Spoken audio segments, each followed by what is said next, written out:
ॐ श्री परमात्मने नमः। श्रीमद्भगवद्गीता अथ षोडशोऽध्यायः। श्रीभगवानुवाच अभयं सत्त्वसंशुद्धिर्ज्ञानयोगव्यवस्थितिः दानन्दमश्च यज्ञश्च स्वाध्यायस्तप आर्जवम् अहिंसा सत्यमक्रोधस्त्यागः शान्तिरपैशुनम् दया भूतेष्वलो लुप्त्वम् मार्दवम् ह्रीरचापलम् तेजः क्षमा धृतिः शौचमद्रोहो नातिमानिता भवन्ति सम्पदम् दैवीमभिजातस्य भारत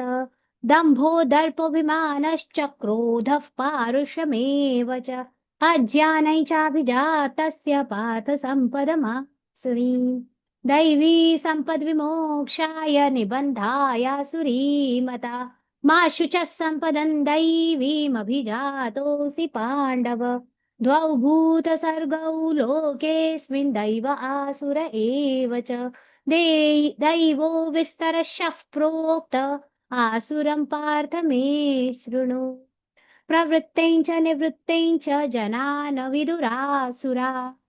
न शौचन्नापि चाचारो न सत्यन्तेषु विद्यते असत्यमप्रतिष्ठन्ते जगदाहुरनीश्वरम् अपरस्परसम्भूतं किमन्यत् कामहैतुकम् एतान् दृष्टिमवष्टभ्य नष्टात्मानोऽल्पबुद्धयः प्रभवन्त्युग्रकर्माणः क्षयाय जगतो हिता काममाश्रित्य दुष्पूरन् दम्भमान मदान्विता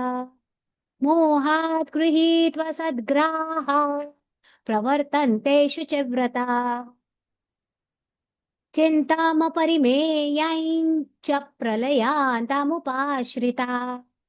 कामोपभोगपरमा एतावदिति निश्चिताः आशापाशशतैर्बद्धाः कामक्रोधपरायणाः ईहन्ते कामभोगार्थम् अन्याय्येनार्थसञ्चया इदमद्य मया लब्धमिमं प्राप्स्ये मनोरथम् इदमस्तीदमपि मे भविष्यति पुनर्धनम् असौ मया हतः शत्रुर्हनिष्ये चापरानपि ईश्वरोऽहमहं भोगी सिद्धोऽहं बलवान् सुखी आढ्योऽभिजनवानस्मि कोऽन्योऽस्ति सदृशो मया यक्ष्ये दास्यामि मोदिष्य इत्यज्ञानविमोहिताः अनेकचित्तविभ्रान्ता मोहजालसमावृता प्रसक्ताः कामभोगेषु पतन्ति नरकेषु च आत्मसम्भाविता स्तब्धा धनमानमदान्विता यजन्ते नाम यज्ञैस्ते दम्भेन विधिपूर्वकम् अहङ्कारं बलं दर्पं कामं क्रोधं च संश्रिताः मामात्मपरदेहेषु प्रद्विषन्तो व्यसूयकाः तानहं द्विषतः क्रूरान् संसारेषु नराधमा क्षिपाम्यजस्रमशुभान् आसुरीष्वेव योनिषु आसुरी योनिमापन्ना मूढा जन्मनि जन्मनि मामप्राप्यैव कौन्तेय ततो यान्त्यधमां गतिम्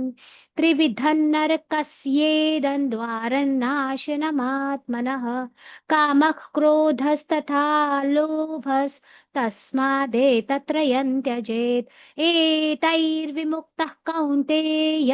तमोद्वारैस्त्रिभिर्नरः आचरत्यात्मनः श्रेयस्ततो याति परागतिम् यः शास्त्रविधिमुत्सृज्य वर्तते कामकारतः न स सिद्धिमवाप्नोति न सुखं न परागतिम् तस्माच्छास्त्रं प्रमाणन्ते कार्याकार्यव्यवस्थितौ ज्ञात्वा शास्त्रविधानोक्तं कर्म कर्तुमिहार्हसि ॐ तत्सदिति श्रीमद्भगवद्गीतासु उपनिषत्सु ब्रह्मविद्यायां योगशास्त्रे श्रीकृष्णार्जुनसंवादे दैवासुरसम्पद्विभागयोगो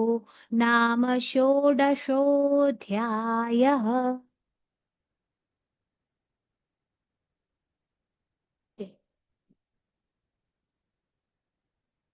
हरे राम हरे राम